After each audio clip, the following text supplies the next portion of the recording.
You have to think about why people move to where you are. So my perfect avatar is a move-up buyer, which means they have a house to sell outside of this area, generally speaking. So when I finally did the buy this home, I'll buy yours, it was a game changer for me in this industry. You know, when I started doing these, I really started playing with open houses because I really liked creating the auction effect of having everybody come to see an open house all at the same time. And so there's lots of ways. And I have kind of a playbook that we talk about that I've taken a lot of those pieces from you. But at these open houses, we make sure the first time someone's seeing the property, it's the open house. We've got a queue of 30 or 40 groups of people coming in to see that open house in an hour. And we're capturing all of that information. And we're able to find, listen, do some come with agents? Of course they do. But a good amount of them come without agents. And so that we've just kind of picked up on that formula, rinse and repeat, and gotten better and better and better. And this past weekend, we had 6 open houses of our own. And every one of my agents picked up at least 2 new buyers, qualified buyers, mind you, and we picked up listings out of it. It's a game changer, but you have to be consistent with it. The number one. And number two is advertise it, right? And it doesn't mean you have to spend a lot of money. When we had a situation, I had a property that was an exceptional property, and it was in February, and the pool was closed. The house next door was in foreclosure and looked like it was in foreclosure. And the neighbors were just dynamite people. And I said, look, I'm going to try something different. And they were like, okay, we're in, because they loved my marketing, which of course is all of Craig Proctor marketing, just with my colors and my name on it. And I said, listen, I want to do something. I want to limit the amount of time for the open house, and I don't want to let anybody in before the open house. And they're like, okay, we're in. Like, my strategy, scarcity. We sold that house for, I want to say 150,000 above market. Again, when this was a buyer's market, not a seller's market. And literally had someone stand there in the open house going, I'm stroking a check right here. What am I writing it for? I mean, that's how crazy it got. Since then, I've done business with every member of that family, by the way, for both buyers and sellers. It's amazing. So they were impressed. He was the head of a company, and he's buying this house for his daughter. It was not an inexpensive house, but have done more and more business because they've also seen the consistency from that point. Part of my structure was always sending out to my database every week. Emails go out to say a Sunday tour of homes. And even if there's not a tour of homes, for like President's Weekend, we didn't do a tour of homes. We still sent out something that was fun but just consistent with offers.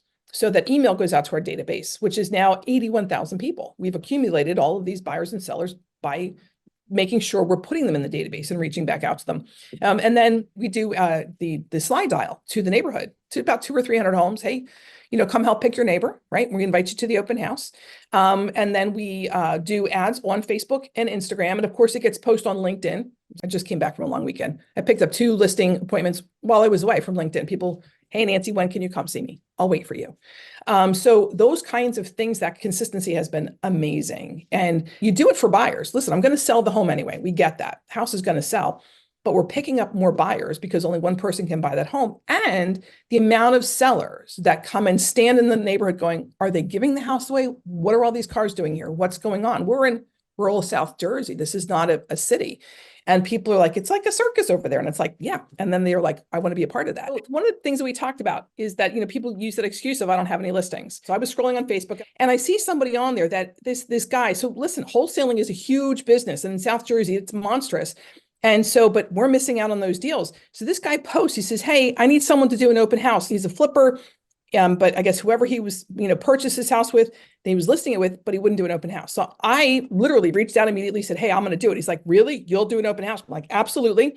So we went out and did an open house for him, and it was awesome.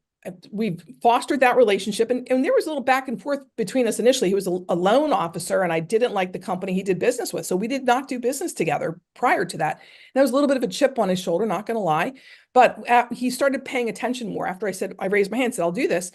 Met with him recently. They took me out to lunch. He's got 41 listings coming up between now and the end of March that are going to be ready to go, and several of them in the $1.1 million range. And he's like, Nance, you are our go-to person for all the open houses. Now, mind you, they're not my listings, right? So all of these wholesalers are starting their own brokerages, but they don't want to be bothered with this stuff. They want to keep the commission. But it's like, look, if I bring you a buyer, am I getting paid? Of course you are. Absolutely. So 41 listings. So I'm not getting the listings. I'm just going to get the buyers from the open house. I mean, and sellers from the open house. What do you think? I'm okay with that. I'm really okay.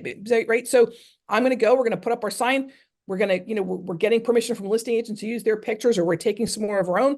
We're putting them out in our database. We're putting out our signs, right? 6 signs for every open house. So And I will say, the first one we did, the guy was like, your signs are here. I'm like, well, of course my signs are here. I'm here. The signs have to be here. So we have the agreement just for that weekend, just for that day. So we've worked it out. But this flipper is a gateway to much more business. And I just found it on Facebook, right? Just, hey, who wants to do an open house? Hey, I'll do. And my agents were like, we're doing someone else's open house. I'm like, just bear with me here on this, right? And we picked up, it was a $350,000 price range, which for us is first buyer territory, highly sought after. We killed it. And so that relationship is growing and had nothing to do with my listings. It's all about his listings. Great example of leveraging off another agent's listing and then leveraging off those listings to get more buyers and other listings.